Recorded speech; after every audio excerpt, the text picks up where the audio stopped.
오늘은 이 말씀 가지고 잃어버린 법궤를 찾아서 라는 제목으로 같이 말씀을 나누겠습니다. 성경에 보게 되어지면 이 거룩한 물건들이 많이 있습니다. 성물들이라고 하는데 하나님과 관련되어서 만들어진 물건들이 이 거룩한 물건들입니다. 특별히 이 구역 가운데서 이 성물은 무엇인가? 하나님께서 이 관유, 거룩한 기름을 부어서 하나님의 그 성물들에게 이제 기름을 부으라 했죠. 성막 안에 들어가 있는 모든 것들이 이제 거룩한 것들입니다. 번제단이 그렇고, 그 다음에 성소 안에 들어가게 되어지면, 그 다음에 향단이 그렇고, 그 다음에 7 금초대가 그렇고, 그 다음에 떡상들이 그렇고, 이 모든 것들이 하나님께서 특별하게 이제 분리한 거룩한 성물입니다. 특별히 그 중에서도 이 하나님의 증거궤라고 하는 하나님의 이 법궤, 이 굉장히 신비스러우면서도 굉장한 능력, 영적인 의미가 있는 것이었습니다. 하나님께서 모세에게 말씀하시자 하늘에 있는 그 모형을 따라서 이 성소를 만들어라. 그러고 나서 이 법궤를 이제 만들려고 했는데 이 법궤는 지성소 안에 이제 안치되어져 있었던 것이에요. 근데 이스라엘 백성들이 이제 행진을 할 때, 그때는 이제 하나님의 법궤가 이제 레위 자손이 그것을 내고서 이제 밖에 나가게 되죠. 그러고 나서 또 이제 한 곳에 정착을 합니다. 그러면은 그 지성소 안에 들어가 있어요. 그러니까 이스라엘 백성들은 자신들이 직접 이 법궤를 만들었죠. 그러고 나서 또 이제 지성소 안에 들어가 있고, 또 이제 행진할 때는 이제 그 법궤가 이제 보이게 되어지고, 이 여호수아가 이 가나안 땅을 정복할 때 요단강을 건넙니다. 그때 이제 성경을 보면 처음으로 하나님의 법궤를 메고서 이제 요단강을 이제 강가에 서 있게 하는 그런 모습이 나타납니다. 이스라엘 백성들에게 있어서는 이 법궤는 하나님의 임재를 상징하는 것이고 하나님의 능력을 상징하고 하나님의 인도함을 상징하는 그러한 것들이었습니다. 10절 말씀 보니까 조각목으로 궤를 짜라라고 얘기하고 있어요. 그래서 이 조각목이라고 하는 것은 이제 아카시아 나무를 얘기합니다. 우리 많이 그 아카시아 나무를 보지 않습니까? 그 아카시아 나무로 이제 조각목으로 이제 궤를 이제 만들려는 것이죠. 근데 그 크기가 어떻게 되는가 합니까? 길이가 2규빗 반, 너비가 1규빗, 높이가 1규빗 반이 되게 하라. 그러니까 길이가 우리 것들로 하면 1m 12입니다. 그러니까 한 이 정도 되는 거죠. 길이가 1m 12고, 그 다음에 높이와 그 다음에 너비가 67cm. 그러니까 뭐 그렇게 크지 않은 것이 이 정도의 이제 높이가 이 정도 되는 거. 그 정도의 것들로 만들라고 얘기해요. 근데 거기서 끝나지 않습니다. 금으로 그것을 이제 싸라고 얘기하고 있어요. 굉장히 큰 겁니다. 거기에다 이제 금으로 싸라 그랬으니 거기에 들어가는 금이 얼마나 많은가. 그러니까 이것이 하나의 어떤 그 물질적인 부에 대한 다른 민족들을 향한 하나의 상징도 될 수 있어요. 하나님의 그 거룩한 신성에 대한 것들도 될 수 있고. 그러고 나서 내 귀를 만들라. 그 모퉁이에다가 내 고리를 만들고 거기에다가 이제 채를 만들고. 왜냐하면 이 하나님의 법궤는 이제 제사장들이 어깨에다 매야 되기 때문에 그렇습니다. 그리고 나서 천사, 그룹 천사 둘을 만들라라고 얘기를 하고 있어요. 양쪽에. 그래서 날개를 피게 만들고 그룹 천사 둘은 이제 서로 얼굴을 쳐다보게 만들고 그리고 그 위가 바로 속죄소가 되어진다라고 말씀하고 있죠. 이 법궤는 먼저 이 하나님의 임재를 얘기합니다. 하나님을 만나는 장소가 바로 이 법궤입니다. 22절 말씀 보니까 그렇게 얘기죠. 거기서 내가 너와 만나고 속죄소 위 곧 증거궤에 있는 두 그룹 사이에서 내가 이스라엘 자손을 위하여 내게 명령할 모든 일을 내게 이르겠다라고 말씀하고 있습니다. 하나님을 만나는 장소는 이 성막에 있어요. 모세의 장막에 있어요. 그런데 특별하게 이 지성소 안에 있는 하나님의 법궤 위에서 하나님을 만나게 돼요. 이것은 하나님의 보좌라고 얘기합니다. 하나님의 보좌가 하늘 위에 있지만 실질적으로 이 땅 위에 있는 것에 대한 상징이에요. 그래서 하나님께서 우리를 만나시는 장소가 바로 이 하나님의 법궤인 것이에요. 근데 이 하나님을 만나는 이 지성소, 이 법궤가 어떤 곳인가 하면은, 여러분들이 그 성소 안에 들어가 보면은 이 가죽으로 이제 만들어져 있죠. 그러니까 컴컴한 거예요. 거기에 7 금촛대가 있어서 빛을 밝힙니다. 근데 그 지성소 뒤쪽에 가보게 되어지면 컴컴한 거예요. 아무것도 보이지 않아요. 성소는 그래도 그 제사장들이 일을 할 수 있게끔 되어져 있지만은 커튼이 쳐져 있는 그 지성소 안에 있는 그 법궤라는 것은 컴컴한 것이에요. 어떻게 보면은 그 컴컴한 곳에서 하나님께서 우리를 만나시겠다라고 말씀하십니다. 이게 무슨 얘기인가 하면은 어떤 이 빛 가운데 있을 때에는 우리가 하나님을 그렇게 잘 만나지 않아요. 그러나 우리가 영혼의 어두운 방을 지날 때, 우리가 굉장히 고통스럽고 괴로운 가운데 있을 때에 아무 빛도 없는 그러한 곳에서 하나님께서는 우리를 만나시겠다는 것이죠.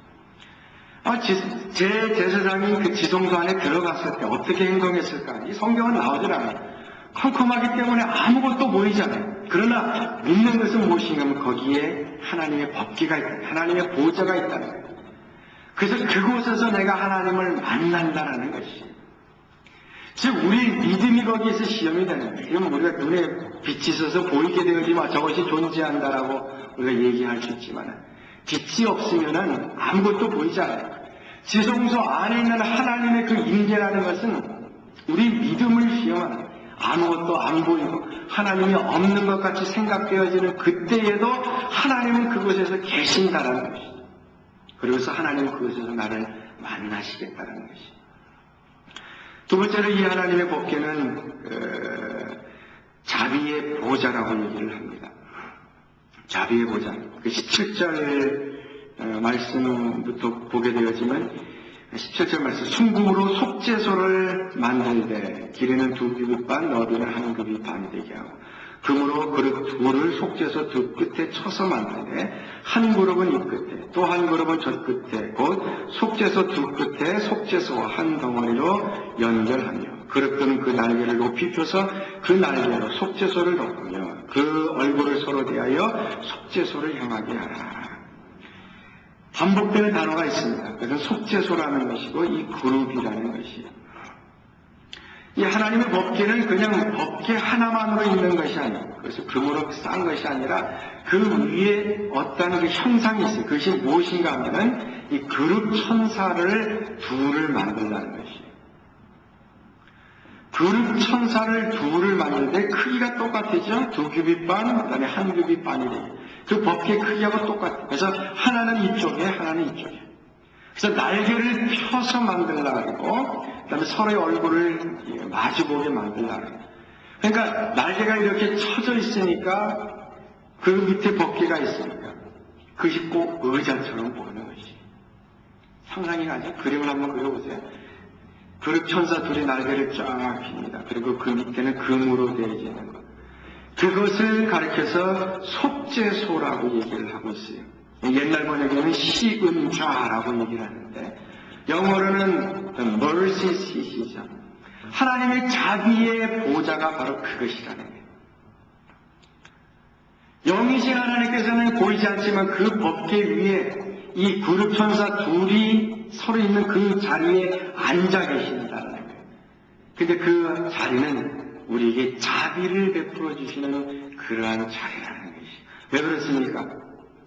거기에서 하나님을 만날 뿐만 아니라 거기에서 죄 용서함에 대한 하나님의 그 약속의 말씀이 있기 때문에 그래요. 레위기 16장 15절 말씀 보니까 또 백성을 위한 속죄제의 염소를 잡아 그 피를 가지고 휘장 안에 들어가서 그 수송아지 피로 행함 같이 그 피로 행하여 속죄소 위와 속죄소 앞에 뿔릴지니라고 얘기를 합니다. 이스라엘 백성들이 죄를 지었을 때에 번제단 위에 그 번제물을 잡고 그 피를 번제단 밑에다 뿌리죠. 그러나 1년에 한 번씩 대속죄일 날 대제사장이 지성소 안에 들어가요. 피를 가지고 들어갑니다. 그리고 거기에서 피를 뿌려요. 이 피 뿌리는 건 속죄소 안에 하나님의 그 속죄소 위에다가 그 피를 뿌림으로 인하여서 우리의 모든 죄가 사해졌다라고 하는 것에 대한 하나님의 약속의 말씀을 보여주고 있는 것이고, 그러면서 우리에게 자비를 베풀어 주시겠다. 그 피가 뿌려짐으로 인해서 내가 너에게 은혜를 베풀고 죄 용서함을 주시겠다라는 것이에요. 구약에 보면 하나님께서 이스라엘 백성들을 이끌고 나왔을 때 이스라엘 백성들을 향하여 많이 진노하고 심판을 베푸십니다. 하나님께서 얼마나 그 많은 사람들을 그 진노하시면서 죽이셨는지 어떻게 보면 하나님이 굉장히 무서운 하나님으로 느껴져요. 그러나 하나님께서는 이스라엘 백성들에게 말씀하신 건 그거예요. 나는 너에게 자비를 베풀기를 원한다. 죄의 용서를 하기를 원한다. 그래서 그 이름을 속죄소, 자비의 보좌, 은혜의 자리라고 얘기해 줬다는 것이죠. 그래서 대제사장이 그 법궤 앞에 그 속죄소 앞에 갈 때마다 하나님의 은혜를 구해요. 그리고 하나님의 자비를 구하고 하나님의 용서를 구합니다. 우리가 오늘도 하나님의 그 보좌 앞에, 자비의 보좌 앞에 나아갈 때마다 하나님께서 우리에게 용서해 주시고 우리의 모든 그 연약함들을 감당하시고 하나님께서 우리에게 은혜를 베풀어 주시는 것이 바로 이 하나님의 그 시은소, 속죄소, 보좌라는 것입니다. 그런데 문제는 여기 있어요. 이렇게 중요한 하나님의 법궤, 또 하나님의 임재, 하나님의 이 자비가 나타나는 이 법궤를 많은 이스라엘 백성들은 그렇게 중요하게 여기지 않았다는 것이에요. 우리 사무엘상 5장에 보니까 그 블레셋과의 그 전쟁이 일어납니다. 블레셋과 이스라엘 백성들이 전쟁을 할 때 처음에 지죠. 그리고 나서 생각하는 방법이 이제 하나님의 법궤를 이끌고 나아가서 이스라엘 백성들이 전쟁을 해요. 근데 하나님의 법궤를 끌고 나와서 전쟁을 했음에도 불구하고 결국 패하고 맙니다. 그래서 블레셋 군에게 이 하나님의 법궤를 빼앗기고 말아요. 이스라엘 백성들에게 있어서 참으로 불명예스러운 그 때가 바로 이거죠. 블레셋 사람들에게 하나님의 법궤를 빼앗깁니다. 그래서 블레셋 사람들은 그 법궤를 다곤 신전, 자신의 신전에다가 뒀죠. 그랬더니 어떤 일이 일어납니까? 그 다음날 가봤더니 다곤이라고 하는 자신의 신이 머리가 잘리고 손목이 잘리고 몸통이 다 잘려지면서 하나님의 그 법궤에 무릎을 꿇고, 아니 몸통이가 이렇게 땅에 엎드려져 있는 것들을 바라봐요. 두렵고 떨리죠. 그러고 나서 이제 그것을 아스곳으로 옮겨갑니다. 그랬더니 하나님께서 그 아스곳에 독종을 내려서 모든 사람들을 다 죽게 만들어요. 그러고 나서 가드로 보냅니다. 그곳에서 하나님께서 또 이 독종을 보내서 사람들이 무서워하니까 에글론으로 보내요. 그래서 블레셋 사람들이 이거 무서워서 안 되겠다. 하나님 법궤를 다시 되돌려 보내야 되겠다라고 하면서 에글론에서 이스라엘 백성으로 보낼 때에 소수레에다가 이 하나님의 법궤를 메워서 이스라엘로 보내게 됩니다. 그러고 나서 사무엘상 7장 2절 말씀 보니까 궤가 기란 여호와님에 들어간 날부터 20년 동안 오래 있은지라라고 얘기를 합니다. 하나님의 궤가 이제 이스라엘 백성에게로 돌아왔어요. 그런데 그것이 모세가 만든 그 성소에 들어가지 않고 어디 있는가 하면은 기럇 여아림이라고 하는 한 사람의 개인 집에 있게 되었습니다. 그때 무려 20년 동안이나 오래 있었다라고 얘기를 합니다. 나중에 다윗이 왕이 되고 나서 이 기럇 여아림에 있는 하나님의 법궤를 이제 다윗의 장막으로 옮겨가게 되어지죠. 이스라엘 백성들은 이 하나님의 법궤에 대해서, 하나님의 영광, 하나님의 용서, 하나님의 자비, 은혜에 대해서 그들은 그렇게 관심을 두지 않아요. 어떻게 보면 이스라엘 백성들의 마음속에서는 이 하나님에 대한 것에 대한 관심이 없어요. 하나님의 그 법궤, 하나님께서 가장 중요하게 하나님의 임재를 나타내는 이 하나님의 법궤가 20년 동안이나 그냥 개인 집에 머무르게 돼요. 제사장은 도대체 뭐하고 있는 겁니까? 뭐 1년도 아니고 2년도 아니고 그것도 굉장히 긴 시간이죠. 그러나 20년이나 되는 그 긴 시간 동안에 이스라엘 백성들은 하나님의 법궤가 개인의 집에 그냥 그대로 있게 되어졌다는 것이에요. 오늘 우리의 삶도 마찬가지입니다. 많은 경우 하나님의 임재를 떠나서 하나님의 이 보좌를 상관없이 그냥 우리가 살아가는 때가 얼마나 많이 있는지 몰라요. 하나님의 임재 앞에 나아가고 하나님의 보좌 앞에 나아가고 하나님의 그 은혜를 구하는 하나님 그 중심의 삶을 살지 않고 그냥 하나님 없는 삶, 하나님 법기 없는 그런 삶을 계속적으로 살아가게 되어진다는 거예요. 지금 여러분 어떻습니까? 오늘 우리 이 몸이 하나님의 성전이라고 그러죠. 하나님의 성전이에요. 우리 지성산에 우리 영이 있고 하나님의 그 임재가 있고 하나님의 보좌가 있어요. 근데 많은 경우 이 상관하지 않아요. 그냥 하나님 없이 하나님 임재 없이 살아가고 있는 것이 우리들의 삶이라는 것이죠. 그러다가 이스라엘 백성들이 한 일이 무엇인가 하면 결국에서는 그 하나님의 법기에 대한 마지막 그 성경 구절이 어딘가 하면 역대하 35장 3절 말씀이에요. 또 여호와 앞에서 구별되어 온 이스라엘을 가르치는 레위 사람에게 이르되 거룩한 궤를 이스라엘 왕 다윗의 아들 솔로몬이 건축한 전 가운데 두고 다시는 너희 어깨에 매지 말고 마땅히 너희 하나님 여호와와 그의 백성 이스라엘을 섬길지니라. 요시야 왕의 얘기입니다. 요시야 왕이 이제 하나님의 법궤를 솔로몬 성전에다가 이제 다시 안치해 놓으라고 하는 이 말씀이에요. 요시야 왕은 바벨론 포로로 잡혀가기 전 3, 4대 전이에요. 결국은 이스라엘 백성들이 포로로 잡혀갑니다. 그리고 나서 하나님의 이 언약궤 법궤에 대한 이야기는 나오질 않아요. 그 다음에 하나님의 법궤가 어디로 갔는지 알지 못합니다. 이스라엘 백성은 BC 586년에 바벨론 포로로 잡혀갔는데 성경에 보면은 바벨론 사람들이 하나님의 법궤를 가지고 갔다라고 얘기는 하지 않아요. 아마 그 하나님의 법궤가 바벨론 포로로 이제 바벨론한테 있는 것이 아니라 그 다음부터는 행방을 찾을 수가 없어요. 이 하나님의 법궤가 어디로 갔는지 못 찾고 있어요. 그래서 사람들이 이제 흥미가 이제 도니까 이제 한 10년 전 그 얘기죠.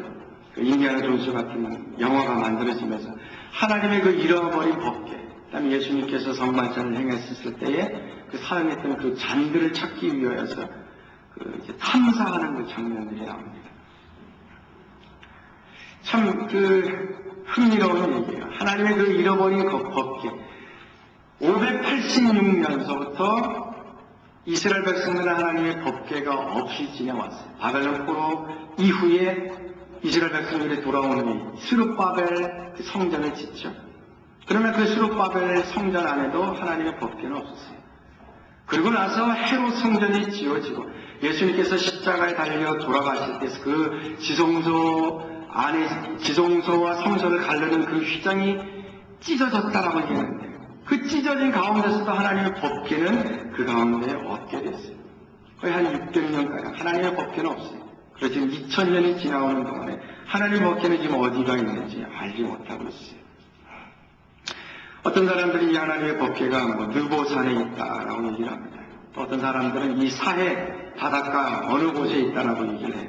어떤 사람들은 이 이디오피아 왕, 솔로몬이 그 시바 여왕이죠. 그 특별한 관계가 있기 때문에 아마 이디오피아에 있다라고 얘기를 합니다. 그런데 제가 찾아보니까 1982년도에 론 라이어트라는 사람이 하나님의 법궤를 발견합니다.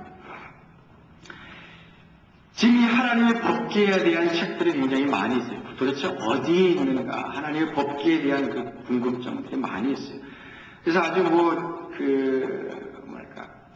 좀 인정할 만한 것이 이디오피아에 있다라고 얘기를 하는데 1982년도 이 론 라이어트라는 사람이 예루살렘에서 이 하나님의 법궤를 발견해요.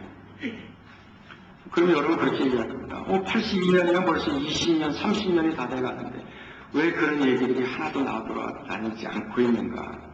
그건 이스라엘 정부와의 관계 때문에 그렇죠. 그럼 여러분 생각해보세요. 이스라엘 백성들이 그 하나님의 법궤를 이제 발견을 했어요. 발견하고 나서 이거는 정부에 관한 어떤 그 탑 시크릿이 되어집니다. 이 론 라이어트라는 사람이 예루살렘에서 어떤 사람들은 성전 밑에 하나님의 법궤가 있다라고 생각을 하면서 그 법궤 밑을 그 성전 밑을 이렇게 굴을 파고서 찾아 들어갔어요. 그 3년 동안에 이제 파고 들어갔는데 그것은 이제 지금 그 이슬람 사원이 있는 그 밑이죠. 그랬더니 이슬람 그 사람들이 가만히 놔두질 않습니다. 그 밑을 이제 굴로 뚫는다 그러니까 결국에는 이슬람 사람들과의 이 마찰 때문에 이 3년 동안 그 굴을 팠던 것들이 이제 없어지고 말았습니다. 그날 이 란 와이어트라는 사람은 그 예루살렘에 누가 봤다라는 뭐 있다라는 것을 들으면서 어떤 그 이제 굴을 이제 파고 들어가기 시작을 했어요. 근데 이 사람의 얘기는 그렇습니다. 마치 그 소설 같기도 하고 영화 같기도 하고 그러면서도 굉장한 우리에게 영적인 의미를 주는 것이 있어요. 그 사람이 발견하는 것은 어떤 것인가? 아주 사람이 들어갈 만한 아주 조그마한 그 동굴이었어요.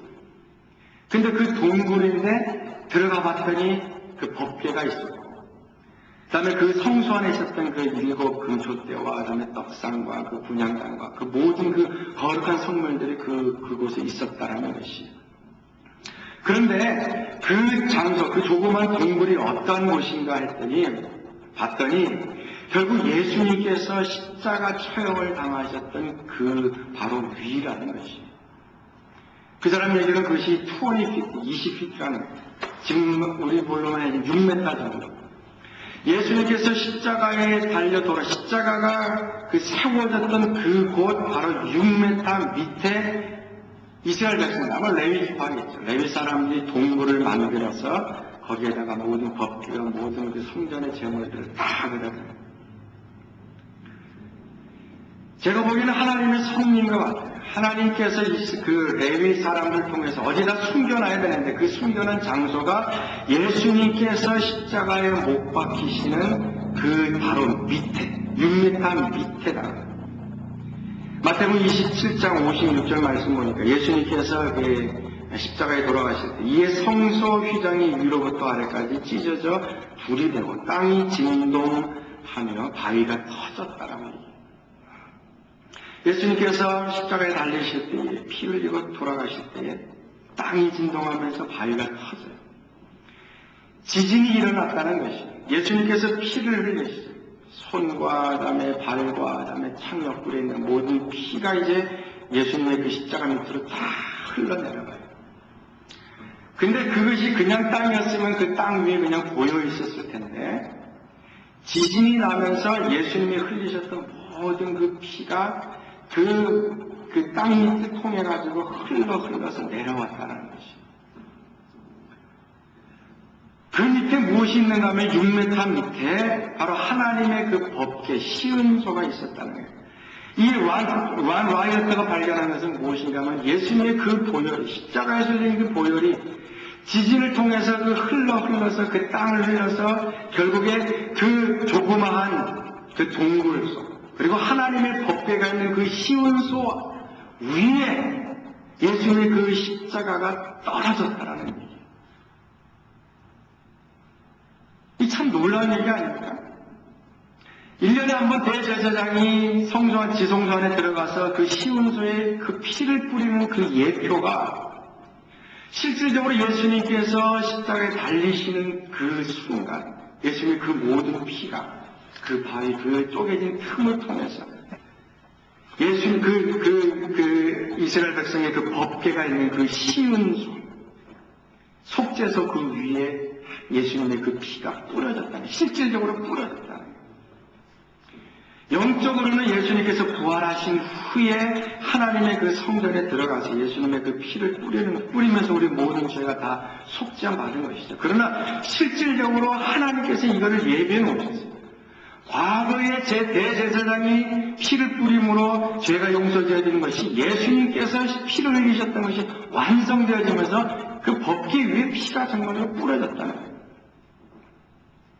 1982년이니까 뭐 거의 2000년 지난 거죠. 그때 그 피가 아주 새까만 것들로 이제 되어졌는데 그 피를 가지고서 한 연구소에 보냈다는 거예요. 도대체 이것이 정말 피가 맞는 것인가? 요즘은 이제 과학의 기술이 발달하잖아요. 그래서 사람의 피인지 아니면 이 동물의 피인지 이것도 굉장히 다 발견되잖아요. 근데 그 피를 가지고 연구해 봤더니 아주 놀라운 사실을 발견해요. 어떤 사실을 발견하는가 하면은 이 사람의 이 피에는 이 염색체라는 것이 있지 않습니까? 이 염색체가 46개가 있대요. 23개의 X 염색체, 그리고 23개의 Y 염색체. 기억나십니까? 염색체가 46개가 있는데 23개의 X, 23개의 Y 염색체. 23개의 X는 여자로부터, 엄마로부터 오는 것이고 23개의 Y는 남자로부터 오는 것이죠. 그래서 한 아이가 태어나게 되어질 때는 그 엄마와 아빠의 그 23개의 염색체, X와 Y가 같이 들어가서 46개가 된다는 거예요. 근데 그 하나님의 법계 위에 뿌려진 그 피를 조사해 봤더니 염색체가 24개밖에 안 된다는 거예요. 23개의 X하고 1개의 Y 염색체. 23개의 X는 여자이니까 마리아의 그 염색체고, 이 23개만 가지고서는 사람의 형성이 안 된다는 거예요. 피가 형성이 안 된다는 거예요. 그래서 Y가 있어야 되는데 그것이 하나인데 결국은 그것이 하나님의 것이라는 거죠. 23개의 Y, 남자의 것이 하나도 존재하지 않는 23개의 X, 여자의 마리아의 그것과 그 다음에 하나의 Y, 하나님의 것들이 포함돼서 결국 24개의 염색체가 있다는 거예요. 결국 그 피를 통하여서도 예수님께서 동정녀로 탄생하셨다는 것. 마리아의 몸을 통해서 요셉과 관계하지 않고 처녀로서 동정녀로서 탄생했다는 것이 이 피를 통해서도 드려졌다는 것이. 저는 오늘 저번 주 이것을 발견하면서 참으로 하나님의 그 계획하심이 놀랍다. 지금 이스라엘 백성들은 마지막 성전을 지으려고 준비 중에 있죠. 요한계시록에 나오는 것처럼 마지막 성전이 재건되어져 있어요. 근데 지금 거기 이슬람 사원이 지어져 있기 때문에 그 위치가 어느 곳인지 지금 정해져 있잖아요. 그러나 성전이 지어집니다. 그때를 위하여서 지금 이스라엘 백성들은 이 하나님의 법궤와 성서에서 썼던 그 모든 것들을 지금 이제 간직하고 있어요. 그래 이것을 이제 비밀리에 하고 있는 것이죠. 그때 그 발표를 했을 때 굉장히 많은 폭동들이 나고 그 사람들이 죽는 것들을 바라보면서 이것을 이제 막고 있는 것이죠. 하나님께서는 지금 이 잃어버린 법궤를 이제 발견하면서 우리에게 두 가지 것들을 얘기해요. 하나, 예수님께서 십자가에 달리셔서 피를 흘리신 그것이 실질적인 하나님의 그 속죄서, 하나님의 법궤에 뿌려지면서 우리의 모든 죄가 사해졌다는 것, 그것이 밝혀지고, 예수님께서 동정녀로 이 땅에 오셨다라는 것들이 밝혀졌다는 것. 언제가 될지 모르지만 이 하나님의 법궤는 다시 드러나게 될 것이에요. 그러면서 이 론 와이어트는 이제 많은 책과 이제 비디오를 이제 만들어내면서 이제 그것은 이 사실들을 밝히고 있는데, 이스라엘 정부에서는 아직까지도 이것은 이제 1급 비밀로 하고 있는 것입니다. 결국 하나님의 법궤는 우리에게 무엇을 말씀하시는가? 그것이 우리에게는 은혜의 보좌라는 것이. 히브리서 4장 16절 말씀 뭐라고 합니까? 그러므로 우리는 긍휼하심을 받고 때를 따라 돕는 은혜를 얻기 위하여 은혜의 보좌 앞에 담대히 나갈 것이다. 구약에서는 것이 자비의 보좌였어요. 그러나 신약에 와서는 이것은 은혜의 보좌가 돼요. 이제 우리는 은혜 앞에 담대히 나아갈 수 있어요. 구약에는 대제사장이 1년에 한 번씩만 나아갔고, 오늘 우리는 예수 그리스도의 피를 통해서 하나 앞에 우리는 자연스럽게 나아갈 수 있어요. 또 담대하게 나아갈 수 있어요. 예수 그리스도의 보혈, 예수의 십자가를 통하여서 이제 우리는 하나님의 보좌 앞에 나아갈 수 있게 됩니다. 많은 사람들이 하나님의 보좌 앞에 나아가지 않아요. 오늘도 하나님의 이 법궤, 하나님의 이 임재, 하나님의 이 모든 것들에 상관이 없어요. 그러면서 자신의 것들만 살아가고 있는데, 오늘 이 하나님의 은혜의 보좌 앞에 담대히 나아가십시다. 요한계시록 4장에 보게 되어지면 하나님의 뭡니까? 하늘의 그 모습이 나타나죠. 요한계시록 4장에 나타나는 것이 이 모세가 지었던 성소의 하나의 그 실제판이에요. 요한계시록 4장에 하나님의 보좌가 나옵니다. 그리고 네 생물이 나타나죠. 소의 모습, 그 다음에 사람의 모습, 그 다음에 독수리, 그 다음에 또 뭡니까? 사자. 그 네 얼굴을 한 생물들이 나오는데, 그 에스겔서에 나오는 것은 그것은 그룹천사를 얘기합니다. 하나님의 보좌와 그룹천사가 있는 것, 그리고 7 영이 거기에 있고, 그 다음에 그 유리바다가 있죠. 그리고 솔로몬의 성전에 나타나는 그 놋그릇을 놋바다라고 얘기하고 있는 것. 그리고 24장로가 있어요. 그것은 이제 떡상을 얘기하는 것입니다. 실질적으로 하나님의 그 보좌의 모습이 요한계시록 4장에 나타나요. 그러면서 사도 요한에게 뭐라고 얘기합니까? 이리로 올라오라. 내가 장래에 일어날 일을 너에게 보여주겠다라고 말씀하시죠. 오늘 우리는 하나님의 보좌가 있는 것, 그것은 어딘가 하면 하나님의 하늘나라, 영적인 세계, 우리가 날마다 기도를 통해서 하나님의 보좌 앞에 올라가요. 우리가 우리 영으로서 하나님의 보좌 앞에 자꾸 나아갑니다. 그러면서 그곳에서 우리를 향하신 하나님의 메시지를 들어요. 그리고 장래에 일어나게 되어진 것에 대한 하나님의 메시지를 듣게 되어지는 것입니다. 오늘도 은혜의 보좌 앞에 남대히 나아가십시다. 하나님의 은혜의 보좌 앞에 나아가서 그분과의 친밀한 관계를 형성하고 그분과 사랑의 교제를 나누고 그분의 용서를 받고 그분의 자비, 그분의 은혜를 받게 되어질 때에 그 하늘의 비전과 하늘의 꿈을 가지고 우리는 이 땅에 살아가게 되죠. 사도 요한은 하나님께서 보여주시는 그 비전을 봐요. 그러고 나서 그것을 기록하죠. 그러고 나서 초대교회 가운데 용기를 주고 마지막 살고 있는 우리 신약의 성도들 가운데서도 그런 용기를 주고 있어요. 결국 하나님의 그 보좌 앞에 나아가서 힘을 얻고 또 하나님의 음성을 듣고 또 하나님께서 하신 말씀을 듣게 되어질 때 우리는 이 땅 위에서 살아갈 수 있는 힘을 얻고 그리고 만나는 모든 사람들에게 하나님께서 하시고자 하는 그 일들에 대해서 말씀을 하게 되어지는 것입니다. 하나님의 보좌 앞에 담대히 나아가며 하나님과 관계를 깊게 하며 하나님께서 들려주시는 그 말씀을 가지고 살아갈 수 있는 여러분들 될 수 있기를 바랍니다. 우리 같이 기도하시겠습니다. 하나님 아버지 참으로 감사합니다. 하나님의 이 법궤를 통하여서 우리에게 용서를 선언하시고 하나님의 자비를 선언하시고 하나님의 은혜를 선언하여 주시니 참으로 감사합니다. 법궤 위에서 내가 너희와 만나겠다 말씀해 주신 하나님, 오늘도 이 하나님의 보좌 앞에 담대히 나가는 저들 되게 하옵소서. 하나님의 보좌 앞에 나가지 못하도록 막고 있는 그 모든 휘장들이 있다면 하나님 제거시켜 주시고 담대히 나가게 도와주시고 하나님의 얼굴을 보게 하시고 하나님의 친밀함을 맛보게 하시고 그곳에서 하나님의 가슴 속에 있는 것들을 발견하며 하나님의 마음을 품고 나오는 저들 되게 하여 주옵소서. 그것에서 우리의 모든 죄가 사함받았다는 죄 용서함에 확신 있게 하시고 하나님의 인도함에 확신 있게 하시고 하나님의 자비와 하나님의 은혜에 대한 확신을 품고 살아가는 저들 되게 하여 주옵소서. 오늘도 하나님의 보좌가 우리 인재, 하나님의 인재가 우리의 삶 속에 있게 하시고 우리 교회 가운데 있게 하시고 우리 민족 가운데 있게 하시고 하나님의 이름으로 모이는 그 모든 것들마다 하나님께서 함께 임재하시는 놀라운 삶이 되어지게 하여 주시옵소서. 이 모든 말씀을 예수님의 이름으로 기도하옵나이다. 아멘.